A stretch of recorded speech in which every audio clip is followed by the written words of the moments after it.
G'day, I'm Wild Willie and welcome to another edition of Wild Willie's Wild Outdoors. Well, spring is in the air. Beautiful day out today. It's March 13th and I'm out here. I'm going to see if I can get some good wildlife footage. There's up ahead, there's a little bit of a natural little pond there that fills up every spring. So we can get in there, see if we can get some deer, get something to drink at night, some coyotes, some beaver, whatever we can get our hands on. So sit back and enjoy the ride. G'day guys, before I get started on shooting my regular video, I just want to show you something else I'm trying right now. You guys have seen my my video there on the wax cotton balls and using the wick. This time around, solid piece of wax cotton, but inside, strike anywhere matches. I put 2 of them in there, sometimes I just put the 1. Now, excuse me, this here is good because you can strike these anywhere. Even if you got a little bit of wax on the tip, that's fine. You're basically waterproofing them. You just scrape it off. These you can strike on anything. Any rough surface almost, rocks of course. Use zippers on your clothes if there's no rocks. You can even use your teeth, the underside of your teeth. So this is what I've been using lately. And what I do is if they're not wax covered, to prevent them from going off in my kit or accidentally rubbing up and striking something, I'll even just put a piece of tape over them or a rubber band or something to keep it going. So basically dip the cotton ball in wax, pull it out, kind of twine the matchstick in there, and then dip it again and let it harden. So anyways, I just want to show you here, hopefully you guys can see that good. Simple strike.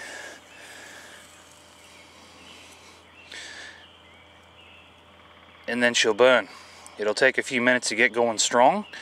That's why I try to leave a little bit of unsoaked cotton up by the top of the match if I can, but if I can't, that's fine. And once again, this thing will burn for, 10-15 minutes. It's good enough to put in your Culligan stove to boil up a cup of water, something like that. But anyways, this is a good idea. I use it anyways, and I thought I'd just pass it on with you guys, alright?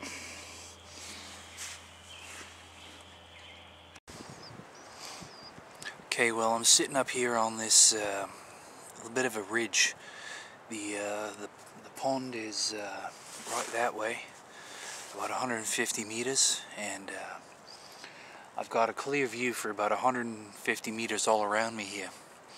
It's light bush, it's not too grown in yet. It will be in a few weeks so as spring takes hold, but it's a good vantage point, especially when you're watching for animals. You really got to know their habits and everything else. Like, I've been watching deer in here for years. I know where all the deer trails are. I know the nightly routines, where they travel for food at certain times of year, what they're going for, what they're not going for.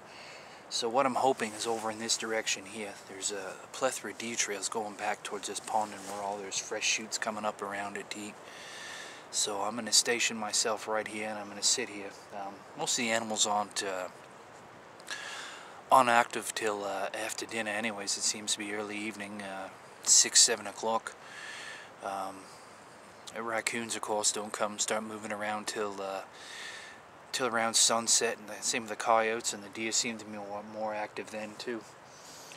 And so we're hoping to get some good footage here. Now it's just a sitting waiting game. I'm here a little early. It's only 5 o'clock in the evening. I think I got a couple hours before I'm going to see anything good, but I figure I'll get my spot and get my scent around. They'll get used to my smell. The wind's blowing all over the place. It's not like my scent is just traveling in one direction. Right now it's the scent's blowing south, but then it's changing to the north and to the east and to the west. So we'll see what happens.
Well, there's three does there, and they look very healthy. I seen the one, I was filming the one, I didn't know the other two were behind me. So when I moved to adjust myself and get a better look, the two behind me took off, and the one that I was filming there got spooked too. So I was here for about 40 minutes, and those three came by. Now I think I'm going to move closer down to that pond, see if I can get anything in that area there. So we'll see what happens. One of the many things you'll find out here are wild chives. I mean, they grow all over the place. There's a lot of edibles out where I am here in southern Ontario. Chives are, you'll smell them usually if they're plentiful before you see them. They grow in a bunch, and they look like onion shoots, little onion shoots. So if you grab them, if you think you know what they are, get them here in front of the camera, break them open and smell them. Get a good, you'll smell the onion, the wild onion. It's got a wild onion garlic smell, where the leeks have more of a garlic smell than an onion smell. And these things are great. You can chew on them raw if you like the taste of onion that much, or you can chop them up, put them in some hot water, get some flavor to your soup, whatever you're eating, your rice or whatever you choose to eat. Or what I do is I pick these things like crazy and I just throw them in the dehydrator. And then you've got chives. I mean, you can buy them from the grocery store for, you know, $2 or $3 for a big package, but I like them fresh like this, and so I'll dehydrate them and then I'll freeze them up. They're absolutely fantastic for eating. They're good for you too, but like I said, you gotta like onion really strong. If you don't like the onion, well then you're a little bit, this isn't for you. You'll see later on in the season, these things will thrive as long as the conditions are right. It's relatively warm and mild. Later on in the season, towards September, if they're still around, dig them up. They got little tiny balls on the bottom like pearl onions, and they're pretty tasty too. So just something, food for thought. You'll see the bone fragments here by the pond. I don't think there's going to be a beaver around here, not yet. This one here, zoom out. Young one got killed there, probably out of the water. Too long at night. They come up to the shore in the springtime, and they feed on the fresh shoots and whatnot.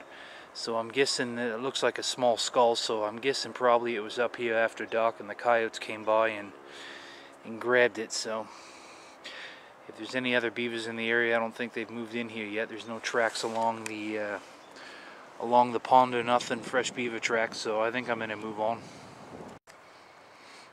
Don't know if you can see that or not. There's a big ball of fur sitting up top of that tree. Looks like a raccoon sleeping. See if we can zoom in a little bit. Just up there having a snooze. Almost time for him to wake up, that's for sure.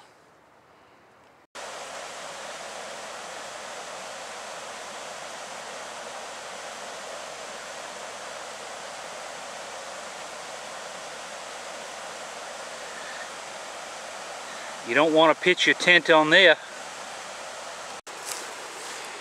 Well, they're not a pleasure treat, but you just seen the anthill I kicked open. But you know what? You see that little guy or not? They're a fantastic source of protein if you're caught out here. No one likes eating them, but the bigger the ant, the better the protein. Or maybe the better the taste or not. Very simple. All ants got little pincers on them. You take off the pincers and pop them in your mouth. Not the best tasting things, but you get lots of them that'll help you out.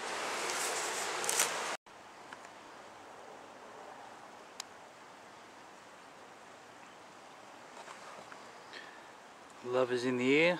A couple of ducks looking for a place to nest. Pretty soon it'll be time to have their young.